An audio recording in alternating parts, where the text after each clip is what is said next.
Shalom, Papa Carl. Shalom, shalom.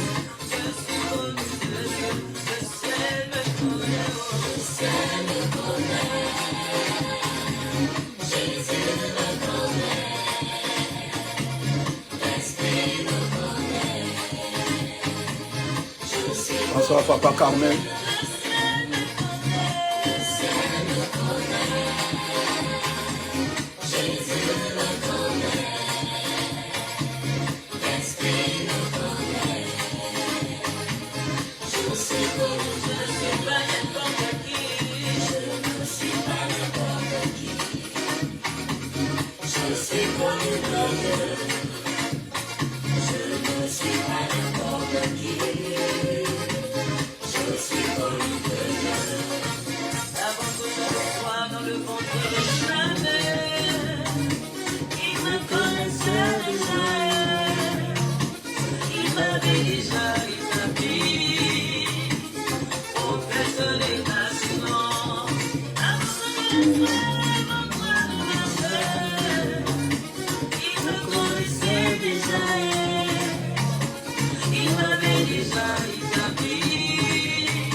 Bonsoir, Maman Judith, Père Grâce.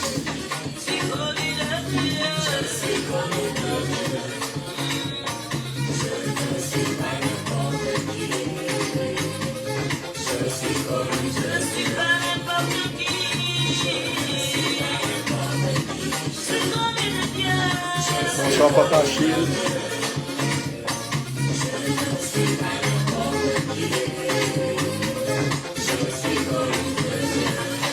Shalom, shalom, Papa de l'hiver.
Bonsoir, bonsoir, Papa Edmond.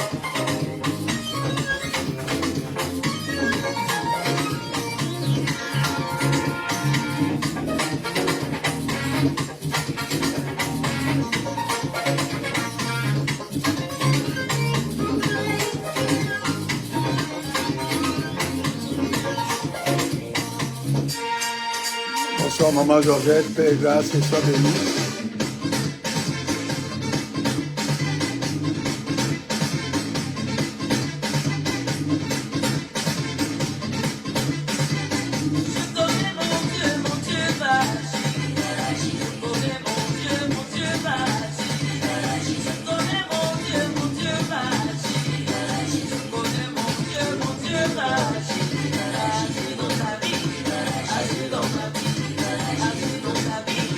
Agis dans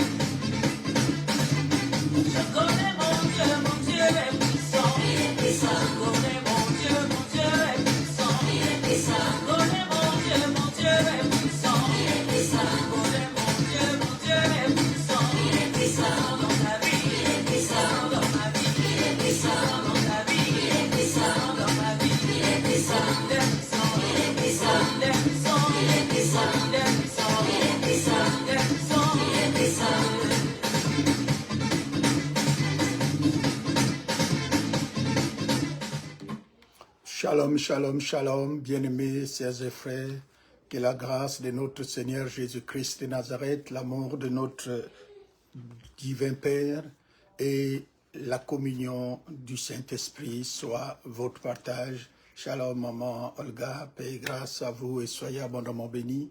C'est toujours une joie, bien-aimés, de se retrouver tous les lundis autour de notre Seigneur, de l'Esprit de notre Seigneur, qui, par cette occasion, nous donne la possibilité de prendre une heure, bien-aimé, du temps de notre journée pour, bien-aimé, les mettre à son service afin que nous puissions nous asseoir à ses pieds, comme cet exemple de Marthe qui était venue s'asseoir aux pieds de Jésus lorsque il était dans la maison de la grande sœur de Marie, qui était Marthe, et Marthe est venue se plaindre, et Jésus a répondu à Marthe que Marthe, Marthe, tu te préoccupes pour trop de choses, pour rien.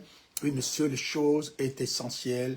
Marie a choisi la bonne part qui ne lui sera jamais ôtée. Et ce soir, ou tous les lundis, bien-aimés, à la même heure, nous choisissons cette bonne part, bien-aimés, qui ne peut nous être ôté, parce que dans ce monde et dans tous les mondes, que ce soit dans le monde spirituel, que ce soit dans le monde physique, nous régnons par la connaissance. N'oublions jamais, bien-aimés, que c'est le symbole, parce que Jésus a dit, mon peuple périt parce qu'il manque la connaissance, parce que la connaissance nous donne le pouvoir. Si nous sommes malades, c'est par manque de connaissances. Si nous mourons, c'est par manque de connaissances. Si le diable, bien-aimé, vient nous opprimer, c'est par manque de connaissances. Alors, c'est pour cela que nous disons, bien-aimé, dans ces émissions, bien dans ces directs, dans ces enseignements, qu'au lieu de chercher, bien-aimé, à chasser les ténèbres, faites venir la lumière dans votre vie et les ténèbres sauront, bien-aimé, elles-mêmes que leur temps est terminé, parce que quand la lumière vient, les ténèbres sont obligées de fuir. Lorsque le jour apparaît, bien-aimé, la nuit est obligée de disparaître. Et c'est pour cela, si vous avez observé, bien-aimé, le lever du soleil, jusqu'à 5 heures, il va faire toujours noir. Jusqu'à 5 heures, bien-aimé, de fois 5h20. Mais à partir du moment où on atteint 5h30, de 5h30 à 6h, vous allez voir l'accélération, bien-aimé, de la manifestation de la lumière, parce que là, la nuit, c'est que son temps est terminé. Parce qu'à partir de 6 heures, il faut que, bien-aimé, la lumière fasse place. Alors, à partir de 5h30, il y a un phénomène, bien-aimé, de transformation qui se produit. Et c'est pour cela que nous sommes là tous les lundis pour éclairer, bien-aimé, notre âme, les ténèbres, bien-aimé, de l'ignorance, afin que, ayant la connaissance, nous puissions, bien-aimé, mieux marcher dans ce monde et dominer, bien-aimé, sur ce qui nous empêche d'avoir l'impact sur notre destinée. Parce que Jésus a dit, je connais, j'ai la révélation, j'ai la connaissance de votre vie, j'ai la connaissance de votre destinée, j'ai la connaissance des projets que j'ai formés pour vous. Et ces projets, c'est le projet de paix et non de malheur. Alors c'est à nous, comme il est écrit dans la parole de Dieu, que la gloire de Dieu est de cacher les choses. La gloire de Dieu est de te cacher les choses, mais la gloire, bien-aimé, des hommes, pas tous les hommes, des hommes, parce que la Bible déclare que nous sommes un royaume de bien-aimés, un royaume. Dieu a fait de nous des rois, nous sommes des rois sur la terre. Et c'est pour cela que la Bible déclare la gloire des rois que tu es, ta gloire en tant que roi, si tu veux régner, parce qu'un roi, c'est ce qui règne. Nous avons, bien aimé, la domination, nous avons le règne en Christ. La gloire des rois, c'est de révéler les choses. Alors, bien-aimé, il faut que, si, bien-aimé, tu arrives pour que les choses soient révélées, on a besoin de connaissance. Tu as besoin d'avoir la connaissance, et la connaissance est la clé qui ouvre, bien-aimé, les portes de la révélation. La connaissance est la clé qui ouvre les portes de la révélation. La semaine dernière, nous avons, bien-aimé, étudié le don du discernement des esprits. Et dans l'étude des dons du discernement des esprits que nous avons commencé la semaine dernière, nous avions dit que là, tout ce que j'avais pris un exemple sur l'Église, ou sur des gens qui vous disent qu'il ne faut pas aller à l'église, on peut adorer Dieu à la maison, Dieu c'est dans notre cœur. Et j'avais donné, bien aimé, une parole, une pensée en disant, l'église, selon, bien aimé, la pensée de Jésus, selon la révélation du Saint-Esprit, l'église est la seule institution que Jésus est venu établir sur cette terre des vivants. Parce que Jésus lui-même a dit, je bâtirai mon église et les portes du séjour de l'enfer, les portes du séjour de mort, les portes de l'enfer, de de l'ignorance, des ténèbres ne pourront pas prévaloir sur l'Église. Et nous avions dit que l'Église c'est toi et moi, mais toi et moi, la manifestation ou la gloire de Dieu n'est pleinement acquise que quand nous sommes dans un lieu bien déterminé, parce que Dieu est un Dieu omniprésent, mais il n'interagit jamais avec l'être humain par son omniprésence, il interagit avec nous bien-aimés par rapport à un rendez-vous, à un endroit bien déterminé, et c'est là où il décide bien-aimé de nous rencontrer. Et lui, il a voulu bien-aimé que nous puissions lui réserver un endroit bien déterminé, de la même manière qu'avec les patriarches à l'époque, c'était là où bien-aimé l'autel se bâtissait. Et quand bien-aimé les patriarches bâtissaient l'autel, c'était en ce lieu que Dieu se révélait à eux. Après bien-aimé la révélation sur les autels, c'était là où il y avait bien-aimé le tabernacle que Dieu avait révélé à Moïse, bien-aimé de bâtir, d'ériger, que Dieu s'est manifesté. Après bien-aimé l'autel et le tabernacle, c'est le temple. S'il n'était pas au temple, c'est pour ça quand vous lisez dans la parole de Dieu, dans le livre des rois, la prière que Salomon a adressée à Dieu, Salomon, bien-aimé, et Dieu l'a agréé, Salomon avait dit que quiconque prierait l'Éternel, le Dieu d'Israël, en se tournant du côté, bien-aimé, d'Israël, du côté du temple, alors Dieu l'exaucerait. Donc, nous partons, bien-aimé, des autels pour le tabernacle pour le temple, et du temple pour l'église. Et de l'église, bien-aimée, physique, au temple qui est notre corps. Donc, et nous avions établi lundi dernier que la maison, le bâtiment que Salomon avait bien-aimé fait ériger pour la gloire de Dieu n'a été manifeste que quand, bien-aimé, le tabernacle est rentré dans le lieu très saint, alors la gloire de Dieu s'est manifestée. Et c'est aussi, bien-aimé, pour nous.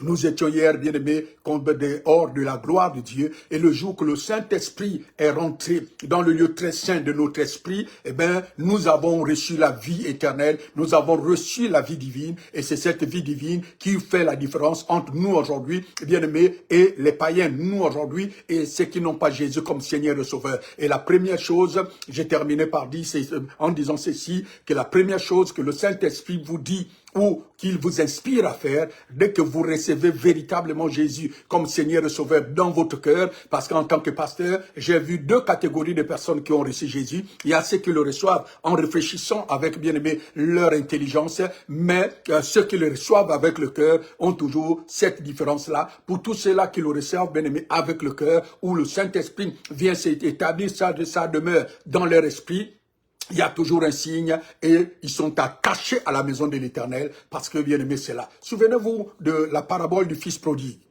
Cet enfant il est sorti, bien aimé, de la présence de son père. Son père avait tous les moyens. Son père avait la possibilité de l'aider. Mais aussi longtemps qu'il n'était pas dans la maison de son père, bien aimé, le père ne pouvait rien pour lui. Mais quand il est revenu dans la maison de son père, alors il a été restauré, son identité a été restaurée, son témoignage a été restauré, son zèle a été restauré pour servir, bien-aimé, les intérêts de la famille. Alors c'est ce que, bien-aimé, nous avons vu lundi dernier, où je disais que l'Église est la seule institution que Jésus est venu établir sur la terre. Il va falloir que, bien-aimé, nous puissions nous attacher à cette institution pour voir la manifestation de la gloire de Dieu. Le deuxième exemple que j'avais pris, c'était comme la croix de poutre, la poutre, bien aimée, verticale, qui est notre relation avec Dieu, qui est la plus longue poutre, mais il y a aussi une petite poutre, ou une poutre moyenne, la poutre horizontale, qui représente la communion, bien aimée, des uns avec les autres. Et pendant que je réfléchissais, après, bien-aimé, notre enseignement de lundi, le Saint-Esprit m'a ajouté un autre exemple. Comme que l'Église est l'ambassade qui représente, nous l'avons vu, j'avais pris aussi cet exemple, que l'Église est l'ambassade qui représente, bien aimé, le royaume, qui représente notre royaume sur la terre. De la même manière, mais vous allez remarquer que vous pouvez, il se peut, que vous rencontriez l'ambassadeur, par exemple, ici au Canada, je peux rencontrer plutôt l'ambassadeur du Gabon au Canada, hors de l'ambassade. Alors, bien aimé, notre interaction, l'interaction entre l'ambassadeur et moi, hors de l'ambassade, bien aimé, reste privée. Mais si je m'en vais voir l'ambassadeur dans l'ambassade, alors, bien aimé, tous les actes que nous posons dans l'ambassade prennent, bien aimé, rentrent en compte par rapport aux relations que le Gabon a avec, bien aimé, la personne qui interagit avec lui. Parce que dans l'ambassade, tout ce que l'ambassadeur fait dans l'ambassade, bien aimé, le pays est obligé d'assumer les conséquences ou les avantages de cela. Et de la même manière, quand nous sommes dans dans la présence, dans la maison de Dieu, nous sommes dans l'église, dans les bâtiments que nous avons dédiés pour rencontrer le Seigneur, alors la présence de Dieu est solennelle. Alors tout ce que nous faisons, bien-aimés dedans, bien-aimés, attire la gloire de Dieu, ouvre le ciel en notre faveur et manifeste, bien-aimés, l'impact dont nous avons besoin et dont aussi, de l'autre côté, Dieu s'attend que nous puissions vivre par rapport à la révélation que nous avions. Alors la connaissance est très, très importante. Pourquoi? Pour terminer ici, parce que l'ange Gabriel avait dit à Daniel que dans les derniers temps, dans les temps dans lesquels nous sommes, seuls ceux-là qui connaîtront leur Dieu agiront avec fermeté. Alors Dieu, bien-aimé, nous a établis pour que nous puissions partager les expériences, partager la connaissance que nous avions pour que nous puissions être tous sur le même piédestal et en étant sur les starting blocks pour, bien aimé, le départ qui va être annoncé dans quelques instants lorsque les trompettes sonneront à, bien aimé, au retour de notre Seigneur Jésus-Christ de Nazareth pour aller à sa rencontre dans les airs. Donc soyez abondamment bénis, bon début de semaine à tous, bon lundi, soyez prêts, j'espère que bien aimé vous avez faim et parce que Jésus a dit l'homme ne vivra pas de pain seulement, mais il vit aussi de toute parole qui sort de la bouche de Dieu. Alors je prie. Père, je te bénis pour ces temps. Au nom de Jésus-Christ de Nazareth, ta parole ointe. Et je prie, Seigneur, oh Dieu, Papa, que tu te serves de moi. Oh, ma bouche, oint, Seigneur, oh Dieu, désormais, toute parole qui sort de ma bouche pour toucher, Seigneur, oh Dieu, le cœur de tes enfants, de ton peuple, de tes servants, de tes serviteurs, afin que, Seigneur, oh Dieu, Papa, tu puisses, Seigneur, oh Dieu, te manifester puissamment dans leur vie, dans le nom de Jésus. Je proclame, déclare et décrète, Seigneur, oh Dieu, que toute influence négative, Seigneur, oh Dieu, pendant ces directs, soit, Seigneur, oh Dieu, annulée, soit mise, Seigneur, oh Dieu, Papa, oh Dieu, oh Père, en exil et chassée dans les lieux au nom de Jésus-Christ de Nazareth. Et je prie, Seigneur, oh Dieu, que par ton esprit, tu prennes contrôle, Seigneur, oh Dieu, de cet enseignement et que, Seigneur, oh Dieu, la bénédiction, Seigneur, oh Dieu, Papa, oh Dieu, y afférente, Seigneur, oh Dieu, soit notre partage dans le nom de Jésus-Christ de Nazareth. Amen, amen et amen. Gloire, honneur à notre Seigneur et Sauveur, Jésus-Christ de Nazareth. Soyez encore bénis. Comme je disais tout à l'heure, c'est toujours une joie que de nous retrouver. Nous sommes, bien-aimés, n'oublions pas que le chapitre principal, bien-aimés, c'est connaître la volonté de Dieu. Et nous avons commencé par le chapitre 1, si on peut le classifier ainsi, que pour connaître la volonté de Dieu, premièrement, la chose la plus bien-aimée étendue par laquelle nous connaissons la volonté de Dieu, c'est par la nature.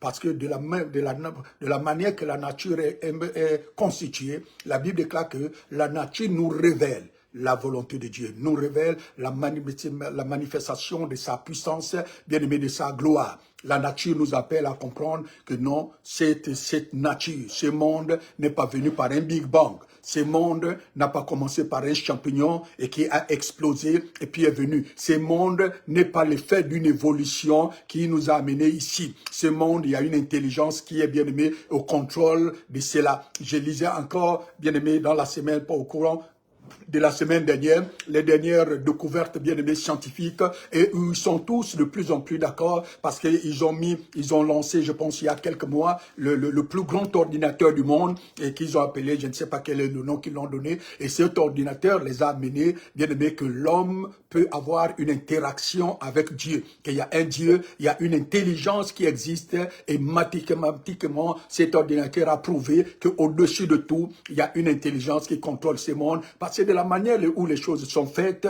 même si vous déviez de quelques degrés, les choses, après, il y a cette intelligence qui les ramène toujours à sa perfection. Parce que quoi? Parce qu'il y a quelqu'un qui gère cela. Alors, Dieu existe et nous devons croire. Et c'est ce que Jésus a dit, que la foi vient premièrement de ce que nous croyons d'abord en Dieu. Marc chapitre 11, bien aimé, verset 22, Jésus dit, croyez en Dieu, ayez foi en Dieu. Tu ne peux pas avancer si tu n'as pas foi en Dieu. Tu ne peux pas avancer si et seulement si tu ne crois pas qu'il y a un Dieu qui existe. Tu ne crois pas que, bien aimé, le monde dans lequel nous sommes n'est pas l'objet d'un hasard. Le monde dans lequel nous sommes est, bien aimé, de la manifestation d'une volonté de quelqu'un qui a décidé que ça soit ainsi. Alors soyez bénis encore au nom puissant de Jésus. Donc après la nature, nous avons dit que nous connaissons aussi, bien aimé, la volonté de Dieu par le Saint-Esprit. par le témoignage intérieur que le Saint-Esprit vient déposer dans notre cœur. Parce qu'il n'y a pas, bien aimé, quelqu'un qui connaît mieux Dieu. La Bible déclare que personne ne connaît l'homme si ce n'est l'Esprit qui est en l'homme, et de la même manière, personne ne connaît Dieu si ce n'est l'Esprit de Dieu. Parce que l'Esprit de Dieu, c'est Dieu. L'Esprit de Dieu, c'est la troisième manifestation, bien aimé, de la divinité. Parce que le Dieu que nous adorons, le Dieu que nous prions, le Dieu de la Bible est un Dieu trinitaire. C'est un Dieu Père, c'est un Dieu Fils, c'est un Dieu Saint-Esprit qui nous a créés, bien-aimés, encore comme en étant des êtres humains trinitaires. Nous sommes, bien-aimés, des êtres humains esprit, nous sommes des êtres humains âme, nous sommes des êtres humains corps. De la même manière que les trois parties de notre personnalité font une seule et même personne, de la même manière, les trois révélations, bien-aimés, de la divinité font un seul et même Dieu. Donc le Dieu que nous adorons, il est trois en un et qui nous a créés trois en un, de la même manière que l'homme a trois parties, mais il est une seule et même personne. Dieu aussi a trois révélations, trois manifestations, à trois personnalités qui font, bien aimé, une seule et même personne. Le Père et le Fils sont une seule et même personne, parce que Jésus a dit, le Père et moi, nous sommes un. Alors, on ne peut pas les dissocier. Si vous enlevez l'un d'eux, bien, à partir de ce moment, vous n'avez plus Dieu. De la même manière, si vous dissociez le corps de l'esprit et de l'âme, bien, à partir de ce moment, l'être humain n'existe plus, parce que l'être humain n'est que, bien aimé, l'esprit qui vient demeurer dans un corps et qui, bien aimé, par cette fusion, se matérialise par, bien aimé, une âme. Donc, c'est ce que nous sommes en train de voir. Et la troisième partie ou le troisième chapitre, nous avons dit que la volonté de Dieu, c'est qu'on a aussi par des dons qu'il a fait dans nos vies. Il a fait des dons aux hommes. Et ces dons-là, par la manifestation de ces dons, nous pouvons connaître la volonté de Dieu. Et nous lisons, bien aimé, dans 1 Corinthiens au chapitre 12, que Dieu a donné d'une manière directe 9 dons. Mais au total, dans la Bible, quand nous lisons, bien aimé, tous les dons, nous en trouvons au minimum 24. Il y a 24 dons au total, mais le don le plus utilisé, sur ces 24 dons, c'est 9. Les 9 dons que l'apôtre Paul a regroupés en 1 Corinthiens chapitre 12. Et dans ces 9 dons, qui sont les dons de la parole de sagesse que nous avions déjà étudié, le don de la parole de connaissance que nous avions déjà étudié, le don du discernement des esprits que nous avions étudié, bien-aimé, lundi dernier, et le don, bien-aimé, de prophétie que nous allons étudier aujourd'hui, le don, bien-aimé, de parler diverses sortes de langues que nous étudierons la semaine prochaine, le don d'interprétation de langue, le don de foi, le don des guérisons et le don des miracles. Ça, bien-aimé, c'est les dons que nous étudierons là, les autres jours à venir, les autres lundis, au cours, bien-aimé, de cela. Et nous allons comprendre qu'au travers de ces dons, Dieu voudrait que nous puissions, bien-aimé, avoir une révélation de sa volonté nous concernant. Donc, aujourd'hui, nous allons nous appesantir sur le don de prophétie. Et par le don de prophétie, nous allons assurément, bien-aimé, avoir une petite révélation de ce que Dieu voudrait que nous puissions connaître par rapport, bien aimé, à notre interaction avec lui, par rapport à la connaissance qu'il voudrait que nous puissions avoir de sa personne. Donc, dans la manifestation des dons, nous avons regroupé les 9 dons, bien aimés, spirituels, les 9 dons de l'esprit en 3 groupes. Nous avons appelé le premier groupe, bien aimé, le groupe de dons d'inspiration, ou des dons qui prient, des dons qui servent à la prière, des dons, bien aimés, que seul le Saint-Esprit intègre bien par une conviction intérieure. C'est pour ça que ces dons-là, nous les avons appelés les dons d'inspiration. Le deuxième groupe, qui est le groupe des dons vocaux, que nous allons commencer à étudier aujourd'hui, et comme bien aimé, eux-mêmes, ils s'appellent les dons vocaux, c'est des dons qui parlent, c'est des dons que nous devons, bien aimé, libérer, que nous devons manifester. À partir de ce moment, bien aimé, l'Église, les autres aussi en reçoivent, bien aimé, la bénédiction, parce que les dons d'inspiration, le plus souvent, c'est personnel. Ça se passe d'une manière intérieure. C'est pour cela, par la manifestation, bien aimé, du don d'inspiration, les autres peuvent te croire ou ne pas te croire. Ils ne sont pas obligés, parce que c'est quelque chose qui se passe à l'intérieur de toi et ils n'ont aucune preuve. Mais par les dons vocaux, eh bien, ils peuvent, bien aimé, non seulement croire, mais ils peuvent aussi interagir. Ils peuvent, bien aimé, comment on appelle ça? Ils peuvent mettre à l'épreuve ce que tu as dit pour voir si c'est vrai ou, bien aimé, c'est pas vrai. Et la troisième et quatrième, le troisième et dernier groupe, c'est le groupe des dons de puissance ou les dons qui se manifestent. Et ça, nous le verrons au temps favorable. Et nous avons établi, bien aimé, un fait très important. Dans 1 Corinthiens chapitre 12, le verset 3, nous avons établi le premier des faits les plus importants dans l'Église. Où le Seigneur dit ceci au verset 3, c'est pourquoi je vous déclare que personne, s'il parle par l'Esprit de Dieu, ne dit Jésus est anathème. Et que personne ne peut dire Jésus est Seigneur si ce n'est par l'Esprit, bien-aimé, si ce n'est pas le Saint-Esprit. Et au travers, bien-aimé, de ces versets, 1 Corinthiens chapitre 12, verset 3, nous comprenons que chaque fois que nous avons, bien-aimé, une pensée qui vient pour glorifier Jésus, qui vient pour me révéler la seigneurie de Jésus, c'est le Saint-Esprit qui le dit. Parce que la Bible nous révèle ceci, que la volonté bien-aimée de la chair est contraire à la volonté de l'Esprit. Ça veut dire qu'il est impossible que la chair puisse un jour, bien-aimé, nous amener à glorifier Dieu. Parce que la chair veut fuir, bien-aimé, au plus loin possible de ce qui est spirituel, alors que, bien-aimé, ce n'est que par l'Esprit que nous arrivons à connaître Dieu. Alors, chaque fois que tu as une pensée qui vient pour glorifier le Seigneur Jésus, qui vient pour élever le Seigneur Jésus, qui vient, bien aimé, pour louer, adorer le Seigneur Jésus, c'est le Saint-Esprit qui le fait. Et la semaine dernière, je ne sais pas si c'était là, non, il y a 2 lundis, je nous disais, bien aimé, ici, que j'ai entendu par exemple des gens qui disent oh non, le diable peut vous amener à prier. Ça, c'est une aberration, bien aimé, qui ne se trouve pas dans la Bible. Le diable ne peut pas le faire. Parce que le diable sait que le jour qu'il va, bien aimer, vous inspirer à les prier, c'est le début de sa chute. C'est le début de la fin de son règne. Et il n'est pas bête pour le faire. Parce qu'il est écrit dans cette Bible ici, c'est l'apôtre Jacques qui le dit, que chaque fois que vous vous approchez de Dieu, c'est la chute du diable. C'est le début, bien aimé, de la fin de son règne dans votre vie.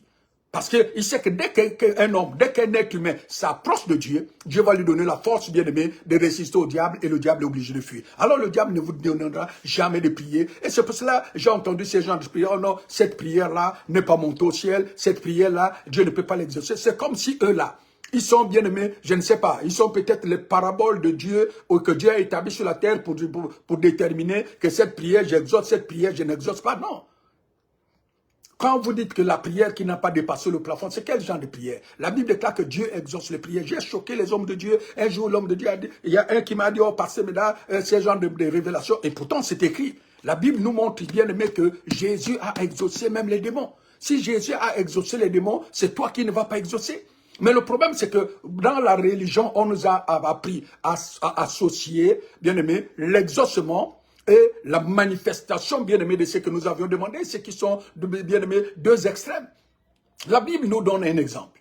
Que lorsque Daniel avait eu à cœur, lorsqu'il a lu, bien aimé, dans les prophéties que Jérémie avait données, que Dieu avait déjà, bien aimé, prédit qu'il devait être en captivité. Mais 70 ans plus tard, qui représentait dans la prophétie bien-aimée de Jérémie, à 7 semaines, Dieu devait intervenir pour les délivrer, bien-aimés, de l'esclavage dans lequel, bien-aimés, ils avaient été soumis. Alors, bien-aimé, Daniel s'est souvenu que quand Dieu avait dit à Abraham, que après 400 ans, moi je vais descendre en Égypte pour délivrer ton peuple, mais à cause, bien-aimé, de ce que Moïse n'était pas à sa place, de ce qu'il y avait personne, bien-aimé, pour intercéder, pour que la gloire de Dieu, pour que la parole de Dieu puisse s'accomplir, parce que Dieu a donné le pouvoir sur la terre à l'homme, parce que la Bible déclare que les cieux sont les cieux de la terre de l'Éternel, mais il a donné la terre au Fils de l'homme. C'est pour cela, bien-aimé, que les enfants d'Israël ont passé 30 ans de plus en esclavage en Égypte, alors que le pouvoir leur avait déjà été donné depuis très très longtemps de pouvoir sortir de là. Mais pour que Dieu agisse, il fallait, bien aimé,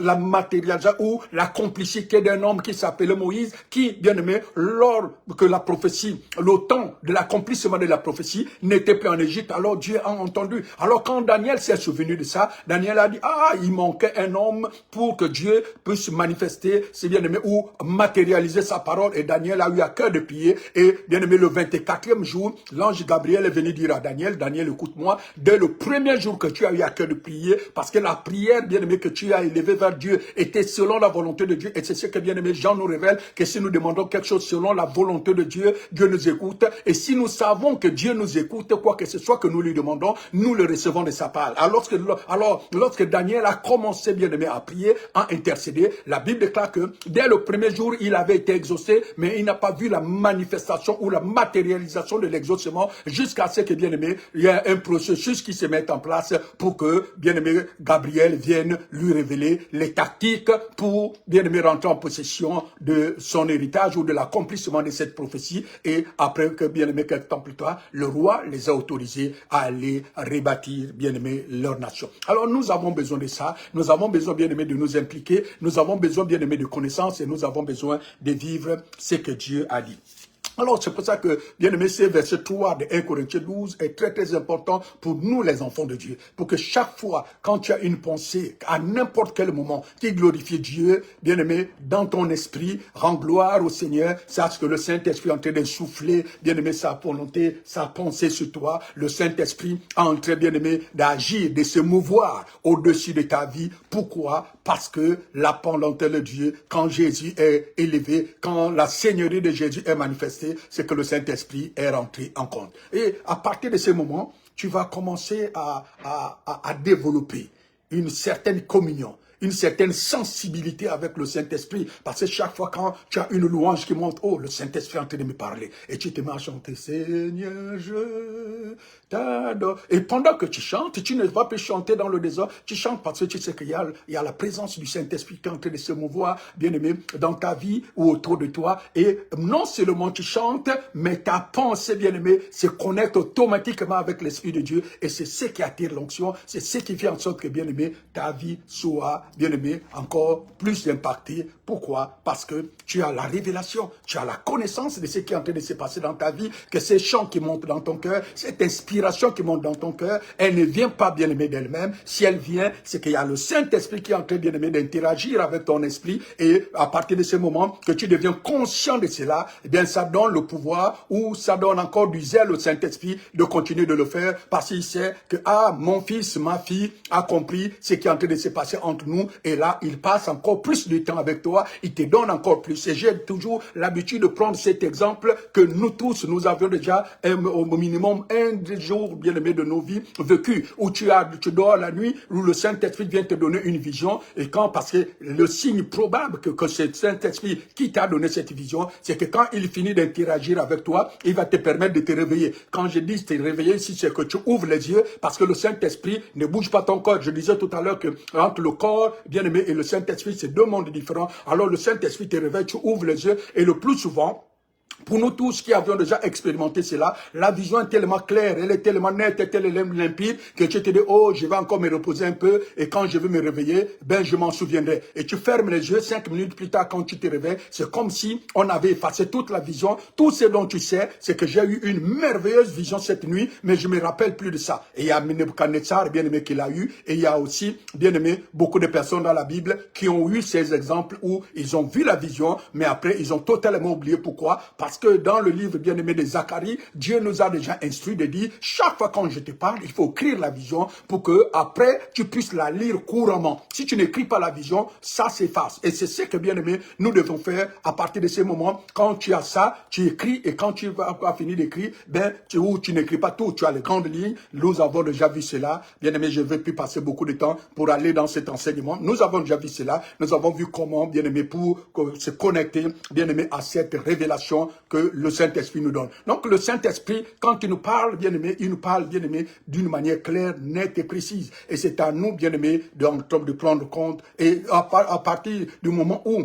bien-aimé, nous nous habituons à cette présence, il nous donne encore plus. Mais si le Saint-Esprit vient, il te donne la vision aujourd'hui, tu n'as pas fait ce qu'il faille faire pour te souvenir, pour prier pour elle, ou pour agir selon ce qu'il a dit, il va faire 2 fois. Et le plus souvent, selon, bien-aimé, ce que la Bible nous montre comme exemple, Dieu, il fait les choses toujours en 3 parties. La première fois, il vient, il te donne la révélation, tu n'interagis pas, il te donne la révélation la deuxième fois. Le plus souvent, après la 3e fois, si tu ne fais rien, bon, il se dit, bon, mon fils ou ma fille n'est pas d'accord de ce que je suis en train de faire et il se retire et il te laisse faire. Maintenant, si tu veux te reconnecter, bien-aimé, à cette révélation, tu reviens, tu le lui demandes et tu poses des pas qu'il faille et puis à partir de ce moment, il va revenir petit à petit. Quand il va voir que tu obéis, parce que bien-aimé, c'est l'obéissance qui nous amène à la gloire. L'obéissance est très très important parce que la Bible déclare que vaut mieux l'enfant qui obéit que l'enfant qui n'obéit pas. Jésus nous parle d'une parabole de l'homme qui avait ses 2 fils. La Bible déclare qu'il est d'abord allé chez le premier fils. Il a dit au premier fils, va dans mon champ. Le fils a dit non, je n'ai pas le temps d'y aller. Il est allé voir le fils cadet pour dire, va dans mon champ. Le fils cadet lui a dit, papa, je veux y aller. Et la Bible déclare que le fils cadet n'est pas allé, mais le fils aîné s'est repenti de ce qu'il avait dit non. Il est allé dans le champ de son père et Jésus a posé la question entre le grand frère et le petit frère qui a fait la volonté de son père. C'est celui qui avait d'abord dit non. mais qui après agit par rapport à la sollicitude bien-aimé du Père que celui qui a dit oui et qui n'a pas fait. Et donc c'est très très important, à partir de ce moment, nous nous connectons bien-aimé à l'Esprit de Dieu et la gloire de Dieu se manifeste dans nos vies. Donc à chaque fois que, à partir de maintenant, que vous aviez bien-aimé ces genres d'interaction ou ces genres d'inspiration de la part du Saint-Esprit, vous saurez que désormais, ce n'est pas vous, ce n'est pas votre pensée, ce n'est pas bien-aimé la chair qui vous donne ces genres de pensées, parce que la chair ne vous dira jamais d'aller à l'église, la chair ne vous dira jamais de faire du bien, la chair ne vous dira jamais de louer Dieu, jamais de prier, jamais d'ouvrir votre Bible pour lire. La chair ne peut pas non plus, comme en ce moment, vous demander bien-aimé de prendre vos unités, de prendre votre temps, de vous asseoir avec votre téléphone et de passer une heure en train bien-aimé d'écouter un enseignement comme celui-ci. Non, parce que la chair, c'est que pendant que vous êtes là, les révélations, bien-aimé, la parole, l'enseignement que vous êtes en train de recevoir, vous déconnecte de son emprise sur vos vies, vous déconnecte, bien-aimé, de son pouvoir sur, bien-aimé, vos pensées et donne au Saint-Esprit pleinement la possibilité de se manifester, bien-aimé, encore plus en vous. Alors ça, c'était dans notre introduction de ce soir. Nous bénissons le Seigneur. Nous allons avancer, comme je disais tout à l'heure. Nous sommes dans 1 Corinthiens chapitre 10. 1 Corinthiens plutôt chapitre 12, verset 10. Le verset 10 dit, à un autre, le don d'opérer des miracles, à un autre, la prophétie. Comme je disais tout à l'heure, que ce soir, nous allons étudier la prophétie. Et comme nous étudions la prophétie, nous sommes toujours bien aimés dans 1 Corinthiens, mais nous sommes au chapitre 14, à partir du verset 29. 1 Corinthiens, chapitre 14, verset 29, il est écrit ceci. Ou commençons à partir du verset 26. 1 Corinthiens, chapitre 14, verset 26. Que faire donc, frères? Lorsque vous vous assemblez, les uns ou les autres parmi vous ont-ils un cantique? Ça, nous avons vu ça au début de cet enseignement. Il y a, je pense, 3 ou 4 lundis en arrière. Les uns et les autres parmi vous ont-ils un cantique, une instruction, une révélation, une langue, une interprétation, que tout se fasse pour l'édification. Verset 27. En est-il qui parle en langue, que 2 ou 3 en parlent, chacun à son tour, et que quelqu'un interprète. Verset 28. S'il n'y a point d'interprète, qu'on se taise dans l'église et qu'on parle à soi-même et à Dieu. Verset 29. Pour ce qui concerne des prophètes, que 2 ou 3 parlent, et que le troisième, et que les autres jugent. Et si un autre qui est assis a une révélation, que le premier se taise. Ça, c'est par exemple dans cette manifestation. Pourquoi? Lisons aussi, nous allons prendre d'abord la parole, après quoi nous allons commencer à interpréter les Écritures que nous sommes en train de faire. Prenez vos Bibles dessus dans 1 Corinthiens, plutôt Actes des Apôtres chapitre 21. Actes des Apôtres chapitre 21, les versets 7 à 9. Achevant notre navigation, nous allâmes à Tyr, à Ptolémaïs, où nous saluâmes les frères et passâmes un jour avec eux. Verset 8. Nous partîmes le lendemain et nous arrivâmes à Césarée, étant entrés dans la maison de Philippe, l'évangéliste, qui était un des 7, nous logeâmes chez lui. Verset 9. Il avait 4 filles vierges qui prophétisaient. Comme nous étions là depuis plusieurs jours, un prophète nommé Abagabus, descendu de Judée. Donc ici, là, nous voyons, bien aimé, 2 images très différentes. Dans un, bien aimé, Actes des Apôtres, chapitre 21, on nous parle des 4 filles de Philippe qui prophétisaient. Et on nous parle, bien aimé, du ministère prophétique d'un homme qui s'appelait Agabus, qui était un prophète. Donc, la première chose que je voudrais, bien aimé, relever ici, que celui qui prophétise n'est pas forcément, bien aimé, un prophète. Mais un prophète est obligé de prophétiser. Est-ce que vous comprenez? Si vous prophétisez, prophétiser ne fait pas de vous un prophète automatiquement. Mais le prophète a la mission de prophétiser. Parce que qu'est-ce que ça veut dire un prophète? Un prophète, c'est celui qui parle de la bouche de Dieu, qui parle de la part de Dieu. Un prophète, c'est la bouche de Dieu. Et c'est pour cela, même lorsque, bien aimé, vous voyez la configuration des 5 ministères. chaque ministère révèle, bien aimé, sa vision, ça révèle, bien aimé, son utilité. Par exemple, les apôtres. On en parle, vous entendez au jour d'aujourd'hui, les gens disent, oh non, je suis apôtre, l'apôtre tel. Apôtre veut dire quelqu'un que Dieu a envoyé pour une mission bien déterminée. Mais vous allez trouver au jour d'aujourd'hui des frères, des sœurs, que Dieu n'a jamais envoyé quelque part, qui vous disent que non, je suis apôtre. La question que je me pose souvent, comment as-tu fait pour savoir que tu es apôtre du moment où, bien aimé, on ne t'a encore envoyé nulle part?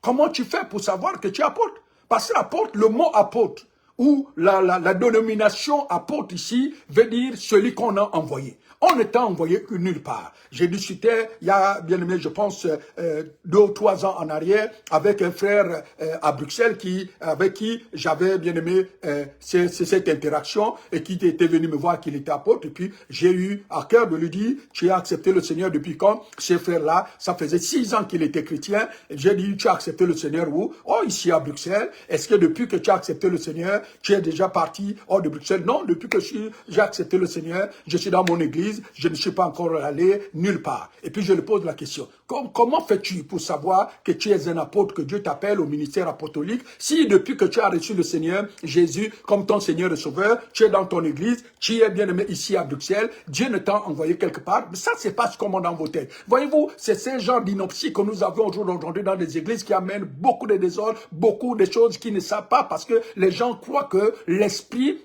que nous avons reçu est un esprit de désordre, qui ont des révélations qui n'ont rien à voir avec, bien aimé, ce qui est écrit. Parce que c'est comme si le Saint-Esprit aujourd'hui, quand il veut vous parler, il va vous prendre des choses qui n'ont jamais existé, des choses qui n'existent pas, et j'ajouterai même des choses qui n'existeront jamais pour venir vous dire que non, ça c'est fait. Non, la Bible déclare que Jésus a dit, quand le Saint-Esprit viendra, il vous parlera de moi. Le Saint-Esprit ne peut pas vous parler, bien aimé, de ce qui n'est pas écrit. Quand Jésus dit, ou qui disait qu'il vous parlera de moi, c'était, bien aimé, un langage que Jésus est en train de révéler pour dire que le Saint-Esprit ne vous parlera que des Écritures. Et dans les Écritures, bien aimé, le ministère apostolique est donné aux gens que Dieu a déjà envoyés. Et l'apôtre Paul, lorsqu'il, bien aimé, défend son ministère apostolique, il donne des décrets, il donne des signes, que pour savoir que tel apôtre, voilà les signes, voilà les signes, voilà les signes qui accompagnent, bien aimé, le ministère apostolique. C'est un ministère qui est fait pour établir le corps de Christ. C'est un ministère qui est fait pour, bien aimé, venir enlever l'ivraie du blé, venir, bien aimé, redresser les choses qui ont tordu, venir bâtir une plateforme sur laquelle les autres ministères vont pouvoir, bien aimé, agir. Venir, bien aimé, nous amener dans la saine doctrine, parce que l'apôtre, c'est celui qui vient redresser, bien aimé, la doctrine, qui dit que ça, ce n'est pas bon, et ça, c'est bon. Si, seulement si. Et puis, le signe capital, c'est que ils sont toujours accompagnés d'une certaine puissance, parce que Dieu sait que, bien aimé, ça va être mis en contradiction. Alors, il te donne la possibilité de démontrer que Dieu est dans ce qu'il est en train de faire avec toi. Et vous allez trouver des gens qui vont vous dire que non, c'est pas ceci, c'est pas cela, c'est pas ceci, c'est pas cela. Mais, bien aimé, il n'y a pas de réussite sur cette terre si et seulement si Dieu n'est pas dedans et le prix n'est pas payé. Donc ça, c'est par exemple un ministère au niveau des apôtres. Le prophète, c'est celui qui parle de la bouche de Dieu. C'est celui qui parle de la part de Dieu. Et dans la Bible ici, Dieu lui-même a dit, quand je parlerai par un homme, si cela ne s'accomplit pas, ça veut dire que c'est pas moi qui ai parlé. Parce que quand un prophète parle, ça veut dire que Dieu est venu parler. Et quand Dieu parle, alors bien aimé, Dieu est obligé d'accomplir, puisqu'il a dit, je veille sur ma parole. Tout ce que j'ai dit, je l'ai accompli. Parce qu'il n'y a personne qui va vous dire à Dieu que tu n'es pas capable de faire. Si la parole de Dieu est toujours accompagnée d'une manifestation, d'une puissance, bien aimé, d'une autorité et d'un règne. Et l'évangéliste, lui, c'est celui-là que Dieu dote avec le don le plus souvent. Quand quelqu'un vous dit que je suis un évangéliste, le premier signe, c'est pas sa capacité de beaucoup parler ou de bien parler. C'est pas sa capacité d'amener les âmes à l'église. Comment Dieu opère avec un évangéliste? Dieu lui donne le plus souvent des instruments avec lesquels il va gagner les cœurs.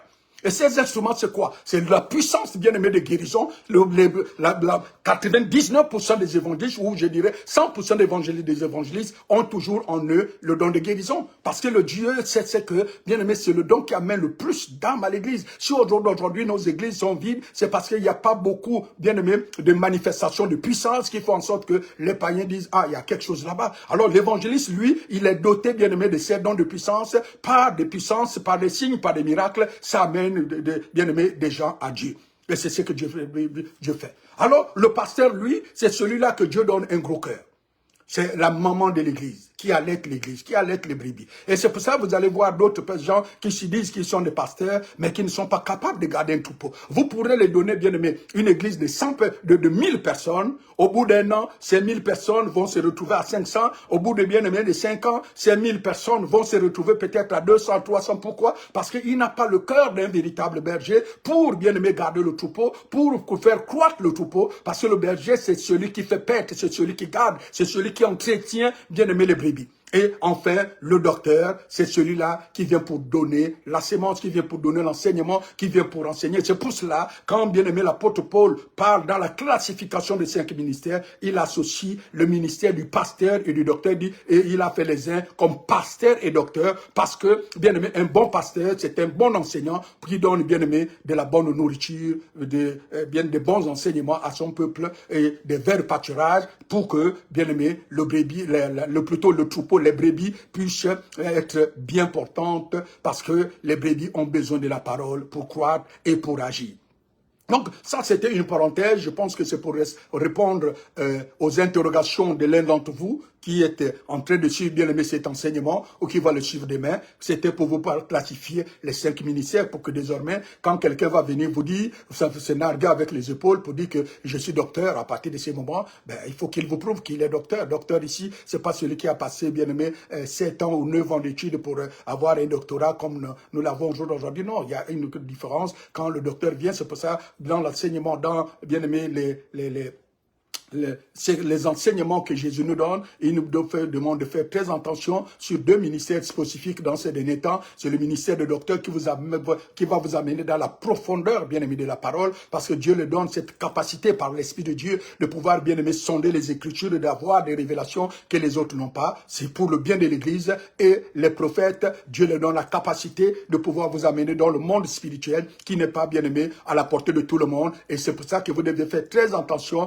par rapport, bien aimé, à ceux du ministère, d'où, bien aimé, nous avons ces enseignements pour que quand vous serez devant quelqu'un, eh bien, que son éloquence, bien aimé, ne vous amène pas, ne vous enlève pas le discernement, ne vous amène pas à le croire les yeux fermés, mais tout doit être jugé, bien aimé, selon les Écritures. Pour cela, nous avons lu tout à l'heure où le Saint-Esprit dit que 2 ou 3 dans l'Église parlent ou enseignent ou donnent des paroles et les autres jugent si c'est scripturaire ou c'est pas scripturaire. Parce que si nous faisons des choses qui ne sont pas basées sur la parole de Dieu, qui est le soubassement, qui est la bonne plateforme, comme l'apôtre Paul a dit, que j'ai établi, bien aimé, un soubassement, j'ai établi une base, mais tous ceux-là qui doivent construire sur cette base. À partir de ce moment, bien aimé, la construction va avoir, bien aimé, une certaine connotation, que si et seulement si chacun prenait ces choses là-bas pour dire que non, c'est le Saint-Esprit qui m'a révélé, c'est le Saint-Esprit qui m'a révélé,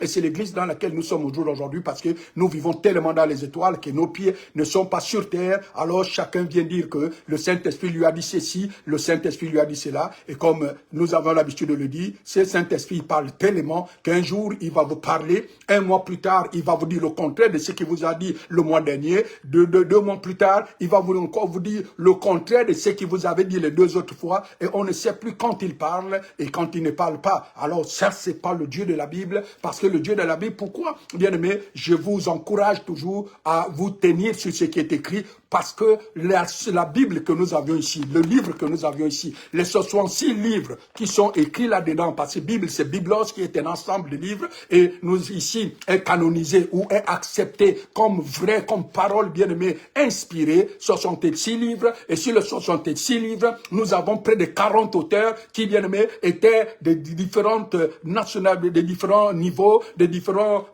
sociaux et de différents lieux géographiques, et qui tous ont dit la même chose avec, bien-aimé, la seule même révélation. Alors que tous les autres livres qu'on appelle sur la terre les livres saints, vous allez vous rendre compte que à 99%, c'est toujours des livres qui viennent de la pensée d'un seul homme. Mais la différence avec la Bible, c'est que c'est la pensée de 40 personnes différentes, des hommes et des femmes qu'on a, bien-aimé, condensés ici, et qui tous ont dit la même chose, pour dire que tous ont été inspirés, bien-aimé, du même esprit, du même auteur, parce que bien-aimé, Le véritable auteur de la Bible, c'est le Saint-Esprit. Et c'est pour ça qu'il veut continuer cette œuvre avec toi et moi, d'où il a laissé, bien aimé, sur les 66 livres que nous avions ici, il y a un livre qu'il a laissé sans, bien aimé, donner la fin. Et ce livre-là, c'est le livre des Actes des Apôtres qui n'a pas de fin. Le seul livre qui n'a pas, bien aimé, de conclusion, c'est le livre des Actes des Apôtres, parce que le Saint-Esprit aimerait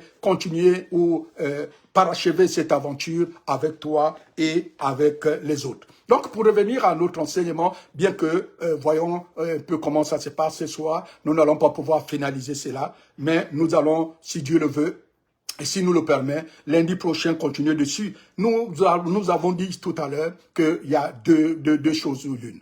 Il y a le ministère de prophète qui est différent, bien aimé, du don de prophétie. Le don de prophétie, c'est celui qui parle sous l'inspiration du Saint-Esprit. Et la Bible déclare que, bien aimé, la prophétie sert à trois choses. La prophétie, la parole prophétique, qui vient de, bien aimé, du don de prophétie, sert à trois choses. C'est une parole qui exhorte.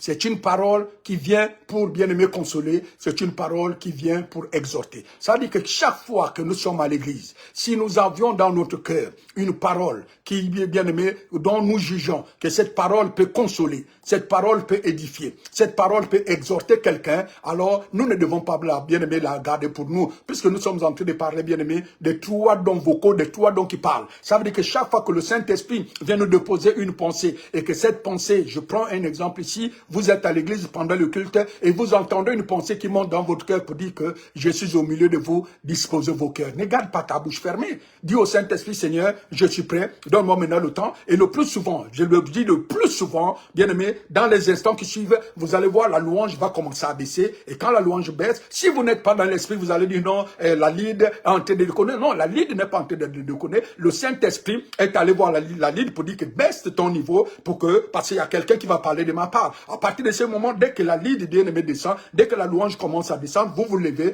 ainsi par l'Éternel, je suis au milieu de vous, disposez vos cœurs, parce qu'aujourd'hui, je vais vous faire du bien, je vais vous bénir. Cette parole, assurément, dès que vous la libérez, les cœurs vont être disposés, parce que le Saint-Esprit, c'est celui qui est venu avec un besoin, et par lequel, bien-aimé, il va faire. Et maintenant là, après cette parole qui est déjà venue changer l'atmosphère qu'il y avait dans la salle, la lead qui va prendre le plus souvent le chant qui vient après, c'est le chant qui va créer déjà le miracle dans le cœur. C'est le chant qui vient déjà changer, bien aimé, l'attitude, la manifestation, l'attitude, le comportement ou le caractère d'un bien aimé, ou tout simplement l'atmosphère dans la salle. Pourquoi? Parce que la parole est venue déjà créer, bien aimé, cette atmosphère favorable au miracle, favorable à la manifestation du Saint-Esprit dans le cœur, dans les vies, et bien aimé, dans les pensées. Mais si nous ne le faisons pas, c'est dangereux parce que nous croyons l'enseignement que nous avons reçu, ou ce que nous avons appris dans nos cœurs, c'est que nous allons à l'église. Quand nous allons à l'église, il y a la louange. Après la louange, le pasteur ou le prédicateur va prêcher. Et Dieu ne peut nous répondre que par le prédicateur, alors que, bien aimé, le Saint-Esprit, on ne le met pas dans le moule. Le Saint-Esprit, pour bénir son peuple, Dieu pour bénir son peuple, il n'a pas besoin du pasteur, il n'a pas besoin de l'apôtre ou du bishop, non. Bien, Dieu a besoin de toi, parce que la Bible déclare que nous sommes tous les serviteurs du Dieu vivant. Nous sommes tous, bien aimés, au service du même Dieu. Et c'est pour ça qu'il aimerait que quand tu viens à l'église, tu viens à l'église désormais avec cette connaissance que Dieu va se servir de toi pour faire du bien à son peuple. Et si et seulement si c'est par toi, eh bien, il y a la bénédiction qui va s'en suivre après que tu aies obéi, bien aimé, à la jonction du Saint-Esprit. Et c'est très important que nous sachions cela, que la parole, bien-aimée, prophétie. La prophétie vient pour exhorter, vient pour édifier, vient pour consoler. Pourquoi? Parce que par la prophétie, Dieu veut faire du bien à son peuple. C'est très très important que toi et moi, nous soyons d'accord dessus pour que désormais, bien-aimé, tu puisses te donner, tu puisses laisser le Saint-Esprit, bien-aimé, parler au travers de toi. Que le Saint-Esprit puisse, bien-aimé, bénir son peuple au travers de toi, parce que ne te minimise pas, parce que si l'Esprit de Dieu est en toi, c'est que tu es important pour l'avancement de l'œuvre de Dieu. Donc, il ne faut pas, bien-aimé, confondre le don de prophétie avec le ministère du prophète, comme je le disais tout à l'heure. La différence, c'est que le ministère du prophète fait appel à l'enseignement, comme, bien-aimé, il est écrit dans Éphésiens chapitre 4, verset 11. Le prophète il vient pour enseigner, bien-aimé, dans le domaine prophétique. Alors, bien-aimé, le don est différent. C'est pour cela que tu dois, bien aimé, seulement si Dieu veut t'utiliser, laisser le Saint-Esprit le faire. Par contre, le don de prophétie, lui, bien aimé, c'est le fait de donner de la part du Seigneur, bien aimé, un message concernant un événement ponctuel ou futur. Dieu veut toucher le cœur. Ou Dieu veut parler de quelque chose qui veut, bien aimé, arriver demain. Alors, à partir de ce moment, Dieu t'utilise.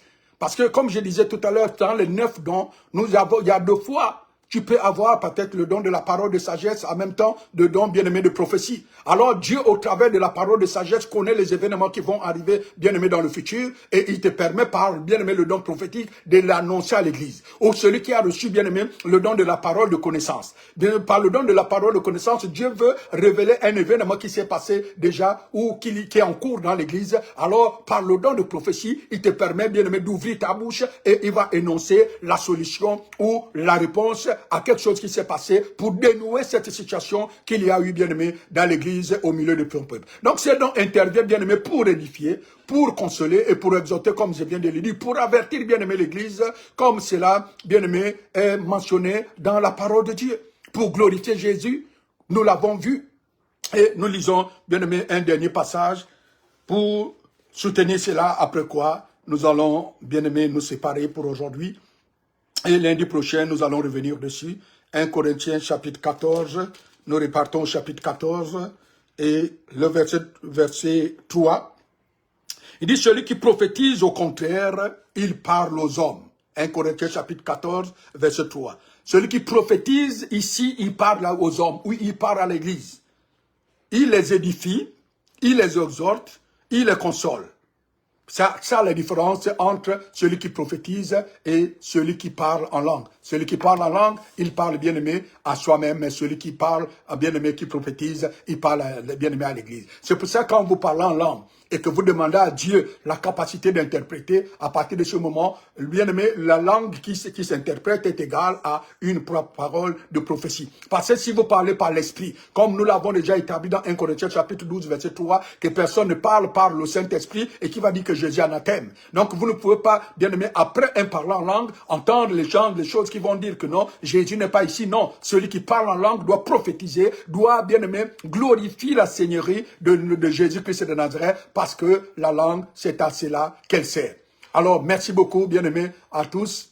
Soyez abondamment bénis. Que la grâce et la faveur de notre Seigneur Jésus-Christ de Nazareth, l'amour de Dieu notre Père et la communion du Saint-Esprit soient votre partage. Je vous aime tellement que j'aimerais, bien aimé, que nous puissions rester ici des jours et des jours. Mais comme vous savez, je disais tout à l'heure, lundi prochain, nous serons encore là et nous allons encore creuser un peu plus, bien aimé, la manifestation du don de prophétie, comme bien aimé, c'est un don qui sert à l'église, eh bien, nous le verrons encore lundi prochain au nom de Jésus-Christ de Nazareth. Je termine toujours par vous dire que je vous aime tellement, tellement que 1 heure, bien aimé, tellement, ça passe si rapidement que j'aimerais rester avec vous, mais je sais que vous avez des engagements, vous avez beaucoup de choses à faire. Il y a beaucoup, bien aimés, qui se pourraient être là, font des sacrifices. Alors, lundi prochain, à la même heure, bien aimés, nous serons là et nous allons encore parler un peu plus du don de prophétie avant de parler, bien aimé, du don de parler diverses sortes de langues, parce que le don de parler diverses sortes de langues c'est un enseignement rapide que nous allons parler et des dons qui concernent, bien aimé, la vie de l'Église, comme le don de par prophétie, et le reste viendra après. Alors, soyez bénis, je vous aime tellement, mais Jésus vous aime plus par le Saint-Esprit, que c'est, bien aimé, ces enseignements que nous recevons, que nous partageons ici, vous servent et qui vous fassent du bien au nom de Jésus-Christ de Nazareth. Soyez bénis, soyez guéris, soyez bien-aimés, restaurés. Que la grâce et la faveur du Seigneur soient votre partage au nom puissant de notre Seigneur et Sauveur Jésus-Christ de Nazareth.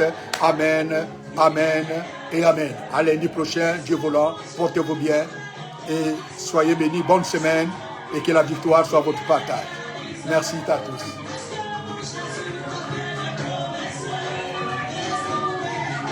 Merci, merci, merci.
Merci. Allez-y avec votre miracle par la foi. Que Dieu vous bénisse. À lundi prochain, Dieu voulant. Portez-vous bien. Que Dieu soit loué. Je vous aime. Que la grâce et la faveur du Seigneur soient votre partage. À lundi prochain. Portez-vous bien au nom de Jésus.